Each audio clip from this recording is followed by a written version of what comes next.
In today's gaming news, 2p.com recaps everything you need to know about Black Desert, a new trailer invites you back to Azeroth for Warlords of Draenor, and both Titanfall and Dark Souls 2 launch this week. Which will you play?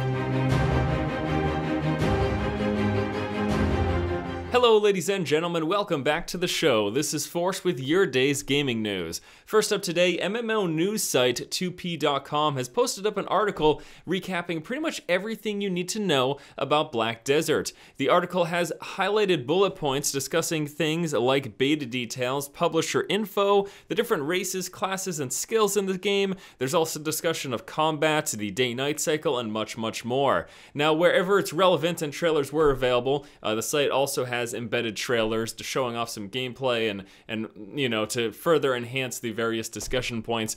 Black Desert isn't an MMO that I had really been following much because it's not here. It's not going to be coming to the US anytime soon. They are evidently working on an English localization, but who knows when and if that's going to happen. And it actually, based on the article from 2p.com, they don't even have a partner to publish it here in the West yet. So when and if this game will be coming out in my market, essentially, is yet to be seen. But from what I've seen, this is a really good looking MMO. You know, unlike a lot of other Eastern developed MMOs, it seems to have a much more Western feel to it in terms of the overall design and aesthetic of the characters in the world.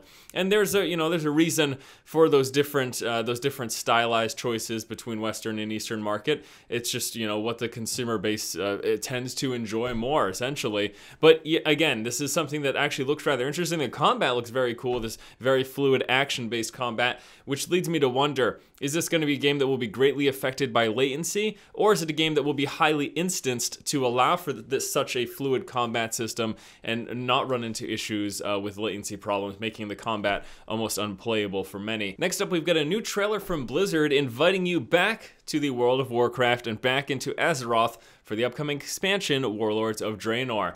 This is just a short little cinematic video. It basically discusses or shows off a character wandering through the desert and then getting a mail from his friends about how awesome of a time they're having in Panda Land and wishing that you would come along for that adventure. And it just so happens that you can do so by pre-ordering Warlords of Draenor. So yes, this is just a marketing pitch, you know, they're just out there being like, hey, if you pre-order this game, you can get a free 90 right now and play with your friends who are currently playing the end game in World of Warcraft, and then once Warlords of Draenor actually comes out, you'll be ready to rock for the expansion. So we've talked a lot in detail about the character boost in this game, and it's pretty obvious looking at a video like this, looking at this trailer, that they're just trying to play off the nostalgia of people who used to play this game. In fact, if you watch the trailer itself, I think it's like a minute and a half or so, they use a lot of very familiar sounds from WoW, and sounds really play a big role in the nostalgia aspect of things. You know, soundtracks of areas that you went through, or just the sounds of the user interface and interaction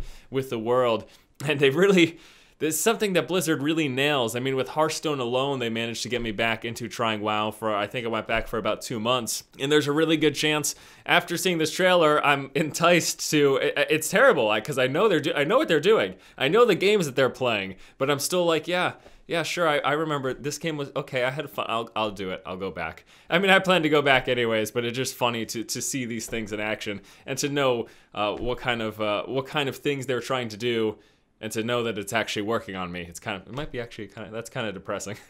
All right, last up in news today, we've got 2 big new releases coming out this week, and those would be Titanfall and Dark Souls 2. So my question for you guys is, which one of those 2 games will you be playing? Or will you be playing both? On one hand, we have Titanfall, which is supposed to be like a way to revitalize the FPS genre by adding mechs to it and enemy AI. And it sounds very simplistic, but you know, I think the total package is what's important to look at here, because while to many it's just gonna be like, okay, it's just Call of Duty with mechs and jetpacks, and while that is certainly true, everything put together and the feel of the gameplay, it was very rewarding, and I really enjoyed my beta experience. So I quite enjoyed Titanfall. And then we've got Dark Souls 2.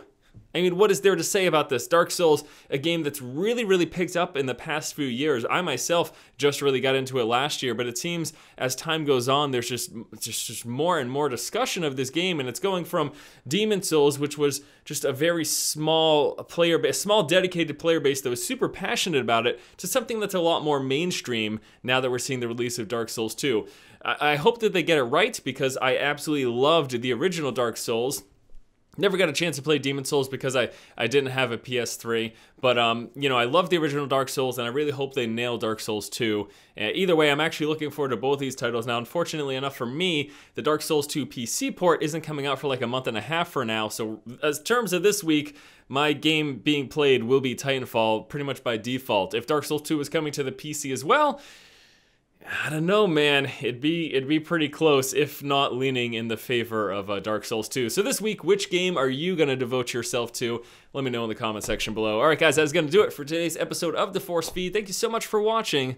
Once again, this has been Force, and you have just been force-fed. The worst part of all of it is I know the trailer, and I know Hearthstone. I know exactly what they're doing. They're just playing on the nostalgia. They're playing these sounds to remind us of World of Warcraft and get us back into the game. And even though I know what they're doing, I still fall for it. I can't, they just suck the money right out of my wallet. Damn you.